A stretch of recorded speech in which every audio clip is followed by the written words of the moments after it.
Hey, everybody. So, a few days ago, I think at the beginning of the week, I did a video where I ran down various sites that were targeted by the Americans, and I showed that they weren't just hitting the military installations around the Strait of Hormuz, despite Secretary of State Rubio saying that the only purpose of this, the only objective right now militarily is to open up the Straits of Hormuz. And I showed that no, they were actually hitting sites much further inland, very far from the Strait of Hormuz, degrading what appeared to be strikes on the petrochemical industry and other sites. And I got a lot of positive feedback. People appreciated the rundown of the various locations that America was hitting. So we're doing that again. That's what this video is. We're going to go through over the last few days some notable sites that were reported on and that the Americans hit. And yeah, so let's just get right to it. And let me just be clear: the locations that I'm reporting on are both from CENTCOM saying sites that they've hit, and Iranian state media reporting on explosions. And we're going to run through a whole bunch of sites here. I'm not going to give you the whole list now. Let's just get right through it. And the last one in the list is actually the most interesting, so stick around. But let's start with a town called Khomein. Okay, so you'll see on your screen here. Hold on, let me make sure I got the right thing on the screen. Yeah, there it is. So let's pull it, make it bigger here. This is reporting from a few days ago. A U.S. strike targeted an industrial facility on the outskirts of Khomein in Markazi province. No casualties have been reported. Authorities are assessing the extent of the damage. So here's Khomein. You see it's quite inland. It's nowhere near the Strait of Hormuz. It's not near any of the borders. So what's significant about Khomein?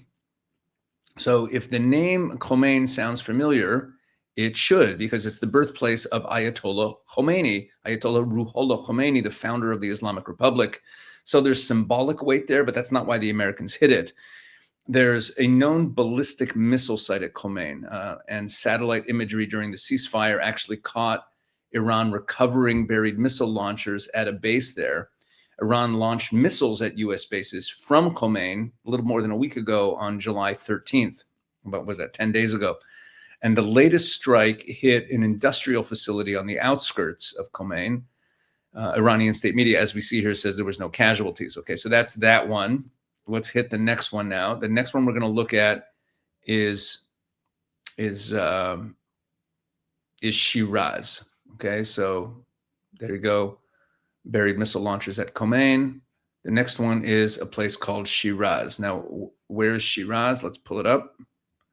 Shiraz.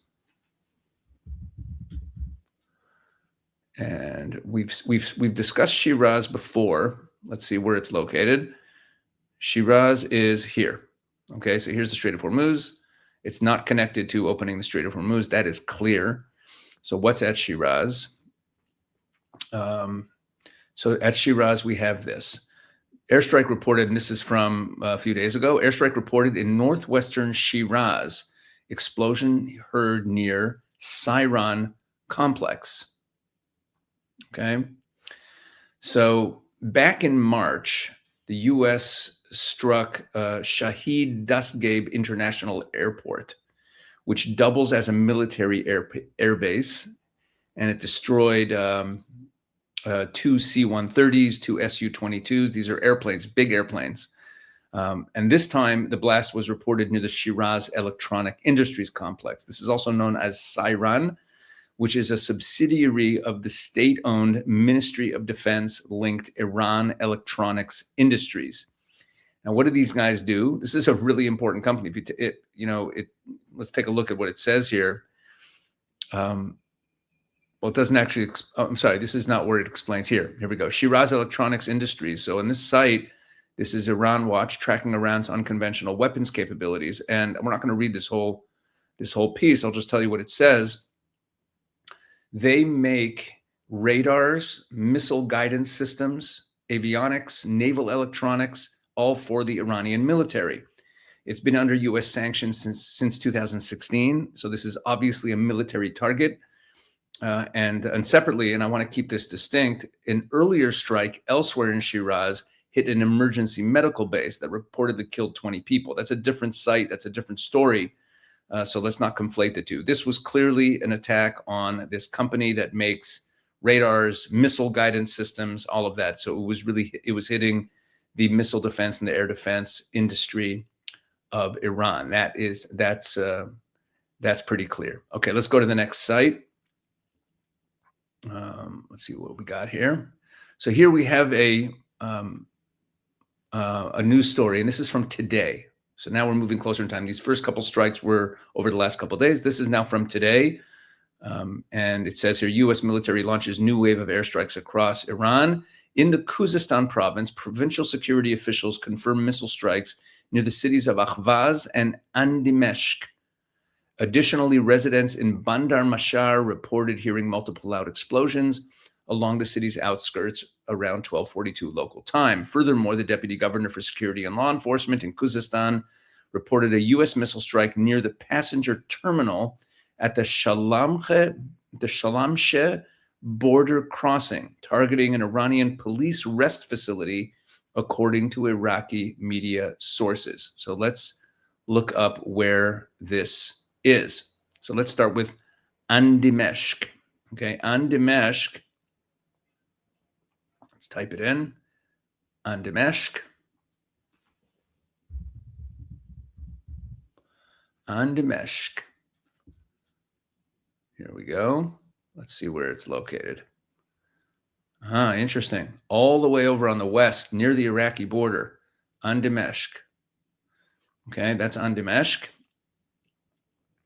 So this is a missile base, Andimeshk. It's part of a cluster of missile bases that includes sites at Malashia and Imam Hassan near Ahvaz and Khorramshahr. Okay, I just want to show you where one of those is. Let's look where Ahvaz is. That's the main sort of central area there. Okay, Ahvaz is not far from there. Okay, it's in the same general area. Where's Ahvaz? Here's Ahvaz. It's a little bit further south. So this whole area here, Khorramabad, Kermanshah, this whole province here is loaded up with missile sites. Now, why is it loaded up with missile sites? Well, it should be obvious. It's this western edge of Iran, which means if you want to strike Israel, or if you want to strike Kuwait, or if you want to, this is when they're firing ballistic missiles at Israel, this is where they're firing from. They're not wasting their time firing them from the eastern part of the country. So there's a lot of missile bases over here. So that's what this site is about. So it's not a new type of target. Now it mentioned the Shalamcheh border crossing. Okay, let's pull that up because this is a little different than what we've been seeing. Let's pull it up. Shalamcheh on the Iran-Iraq border. It's right there. Okay, so we have this border crossing here. Okay, and it's a border crossing between Iran and Iraq all the way down in the south. Now, what's this border crossing about? Why would America be hitting a border crossing? So it's a border crossing between Iran and Iraq. It's also in the Khuzestan province. It's one of the busiest border crossings in the country, and here's why. There are two towns called Najaf and Karbala that are just across the border in Iraq. You've probably heard me mention, if you watch this channel, you've probably heard me mention Karbala a lot. It's one of the holiest sites in Shiite Islam. Najaf, and Najaf is also, they're both holy sites. Najaf holds the shrine of Imam Ali. He's the son-in-law of Muhammad and the founder of Shiite Islam. Karbala holds the shrine of his son, Imam Hussein, who was killed there in the year 680. And that event is really like the founding trauma of Shiite identity. So millions of Iranian pilgrims cross at Shalamcheh border crossing every year to reach those two cities. And the numbers spike during Arba'in, which is coming up at the beginning of August. It's coming up soon. And that's the mourning ritual. That's 40 days after Ashura, 40 days after the day of the death of Imam Hussein. Okay, so this is all coming up soon. It's one of the largest annual religious gatherings on earth. So the volume of civilian traffic passing through there is quite significant. The strike that the Americans carried out, reported today, hit near the passenger terminal and reportedly struck an Iranian police rest facility. 2 were killed, 11 wounded, according to Iraqi and Iranian sources. Now, here's a question worth asking. If it's a police, if it says that they hit, according to Iranian state media, they hit a police rest facility, like some sort of little police station, is that an IRGC site? Probably not, actually. Border crossings in Iran are run by Naja, the border guard command, Naja's border guard command, the standard law enforcement border force, not the IRGC directly. So nothing in the reporting ties this facility to IRGC, but the corridor itself, meaning this border crossing, is still pretty sketchy. Because it's such a busy border crossing, it also has a long documented history as a route for the IRGC and the Quds force, which is that's the proxy network. That's the proxy network part of the IRGC. This is a standard border crossing for them to traffic weapons into Iraq. So ordinary border police infrastructure sitting on a route that is used for trafficking of weapons. We don't know why the Americans struck it. They wouldn't have struck it for no good reason. Let's leave that as a question mark. I'm just telling you what I found on this in terms of what happened here. I'm just reporting what happened here. They struck this border crossing. Okay, next on our list are let's see, are Erick and Bamani. Okay, Erick and Bamani are they're down here. In the Hormozgan province, multiple explosions were reported in the Bamani district and near the village of Ziyarat in Erick County. Okay, so what's that? So let's first of all pull it up on the map. Erick County. Hold on, let me get my bearings here. Erick County. Erick County. And that's all the way down here. Now we're in the Strait of Hormuz. Okay, this is Erick. This is literally right on the Strait of Hormuz. This is Erick. Okay, so they struck in Erick County here. That shouldn't require so much commentary about why they're striking there. This is a continuation of what's been going on for months. There's an IRGC Navy base in Erick. There's a communications radar tower there that the U.S. has hit repeatedly. This looks like at least the 3rd or 4th time they've hit it. Every time the IRGC's aerospace force has claimed a retaliatory strike on the airbase, it says launched the attack. They claim, I mean, the Americans never, have said that those retaliations are never successful. The explosions reported in the Bamani district and near the Ziyarat village are in that same area there. So this is round after round of the same thing, degrading the Iranian capabilities right there in the Strait of Hormuz. Not complicated. Next one on the list in this reporting is here. We have Konarak district. We have the Konarak district was hit here. Okay, multiple explosions were heard in the vicinity of the Konarak district, according to local reports. And in here we also have Islamabad Garb, a location on the outskirts of Islamabad Garb, was struck by an American projectile at 4 a.m. on Thursday. That's today. And then we have another one here, an American airstrike targeted a site in Kiar County. Kiar County. Okay, so let's take a look at those. Let's take a look at these sites here. So we'll start with Islamabad Garb. Islamabad Garb. Garb? Islamabad Garb. Islamabad Garb. Islamabad Garb. Where are we now? In our tour of Iran. Ooh, interesting. Islamabad Garb, all the way over here. So what's this one about? So this is on the route towards the Iraqi border. It's just in the same general area as the big missile complexes that are out there near Kermanshah. It's one of the oldest IRGC missile bases is in this place. This specific facility was already struck and largely destroyed by Israel back in the 12-day war. Islamabad Garb itself is is, again, it's part of the same air defense picture. The IRGC's aerospace force shot down a U.S. drone directly over this town 3 days ago. So this could be related to that. It probably is. It's another hit on Iran's Western air defense network. So yeah, again, the reporting's a little bit thin, but that's what we could assume it's about. Okay, now Kiar County is a little bit weird, and I can't figure this one out. I'm just going to be straight with you. What happened? I mean, they reported the strike. So we're going to look it up, and I'll show you where it is.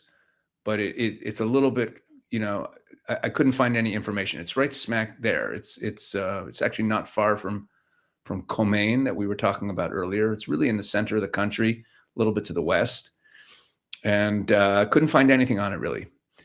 It's a small, rural, mountainous area, better known for tourism than anything military. Again, I looked for a documented facility or a sanctions history or something that I look up for every site on this list, and there was nothing there. It just says a site was hit, no name, no coordinates. So I want to flag this one specifically. It's a useful reminder to us that not every location that gets mentioned traces back to a known military or dual use asset. I just don't know. Okay. Now,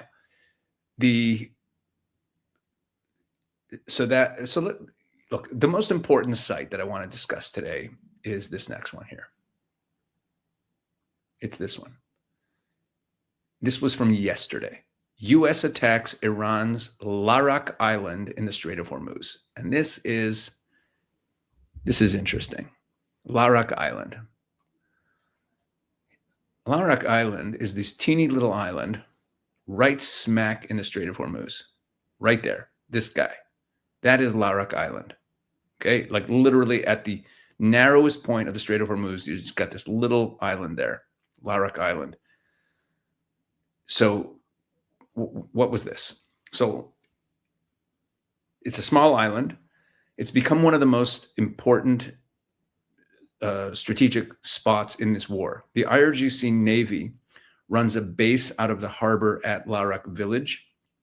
It has missile boats carrying various kinds of anti-ship missiles. It has a jetty for fast attack boats. You've heard about these fast boats. That's where they are. Its main job, the main purpose of Larak Island is that it's an observation post. It watches the strait and it cues the other strike assets that are stationed around, meaning that's not where they're launching most, the attacks on shipping from. They're not launching it from Larak. Larak is like the eyes of the regime in the Strait of Hormuz. Iran has reportedly been using the island, Larak, as the kind of toll booth. It's the narrowest point. When you hear about them stopping ships or, the way they police the strait, let me explain it this way. The IRGC personnel stop and inspect vessels in the waters just north of Larak Island, like just northwest, right? And they check the ownership and the cargo, and they grant or deny passage, charging up to $2 million per ship, and that has to be paid in crypto or yuan. That's the actual mechanism. When we talk about the Strait of Hormuz is closed or Iran is closing it, this is the toll booth. This is the spot where they do it. And when we talk about the choke point, this is it. So the strike that happened yesterday reportedly hit the maritime traffic control tower there. Okay. And it's run by Iran's civilian ports and maritime organizations. This is where the regime does their business. So here's the question. The obvious question that you might even be thinking as I'm speaking. Why wasn't Larak hit until now?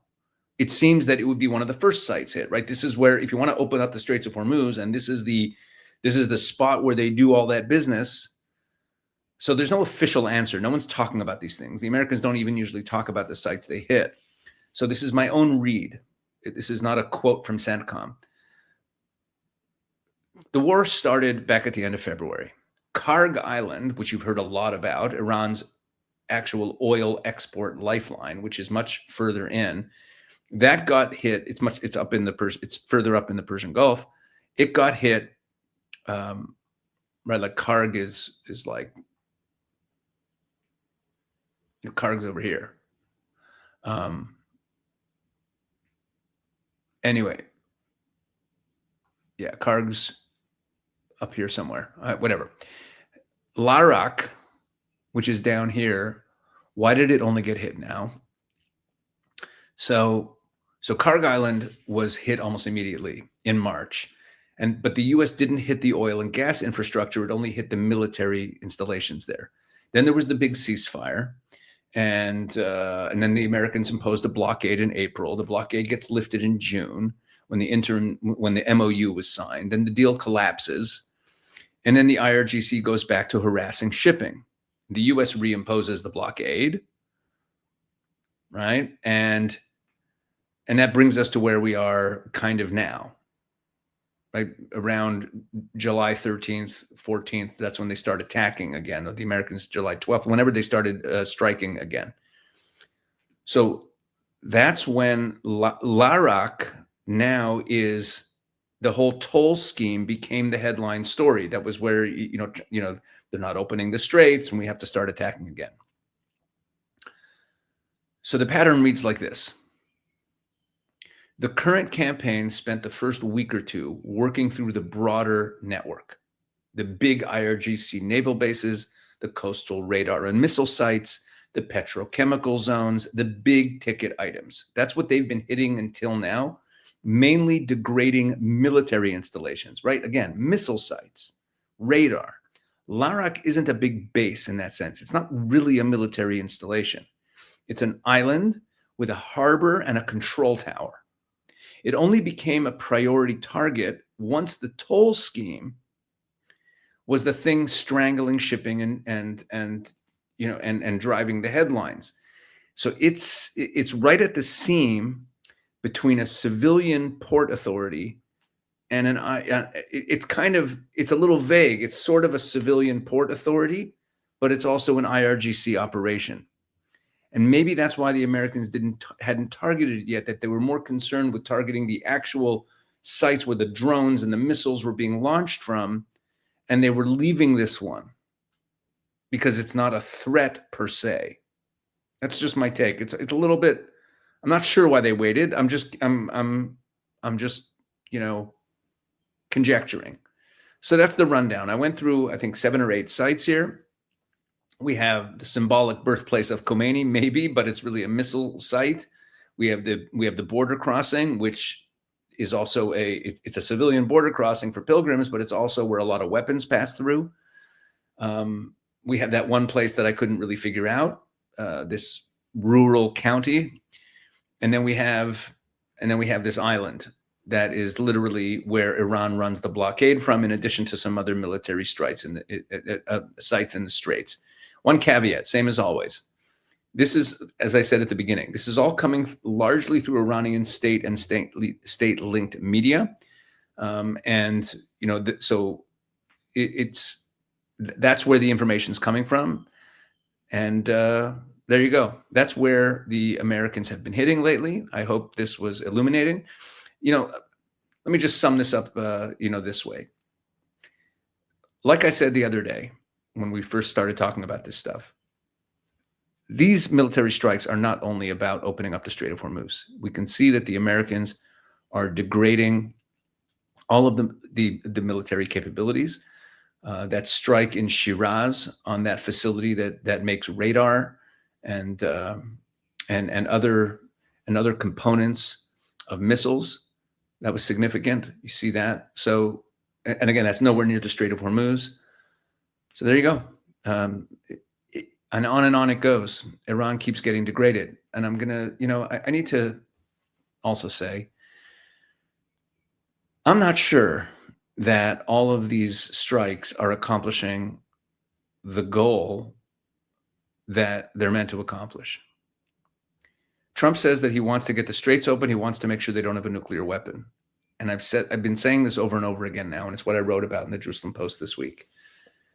The most effective, efficient, cheapest way to ensure that the Straits of Hormuz will be opened in perpetuity and that Iran will not have a nuclear weapons program ever. The only real surefire way to do that is to make sure that the regime collapses. I'm not talking about engaging in nation building and regime change that where the Americans go in and they have to take control of things. No boots on the ground. The Iranian people brought this regime to power in 1979. So as much as we care about their freedom, that's their issue to sort out. If the objective of the United States, Israel, the West, whatever you call it, if the objective of the United States is to ensure that the Straits of Hormuz get opened in perpetuity, that the nuclear program is ended forever, there's only one surefire way to do that, and it doesn't involve all of this bombing. Bring the people out into the streets, weaken the regime. Instead of targeting all of these missile sites, target the leaders of the regime, target the IRGC headquarters, target the IRGC checkpoints, target those bases, stir up the people to come back out, figure out a way to get weapons to them. This is way cheaper. And the regime is so destabilized already now with the economic warfare that is being waged that I think it would be much faster. And I'm not saying only my exact suggestions that I made. There's ways to do it. I just think that hoping that at some point the people in charge who are still from the regime are going to bend a knee and cry uncle because you've caused one more wave of damage, I don't think is realistic. So that's my assessment. Let me know if you think I'm wrong. Let me know what you think. Hope you found this helpful. Please like, share, subscribe, all that. God bless.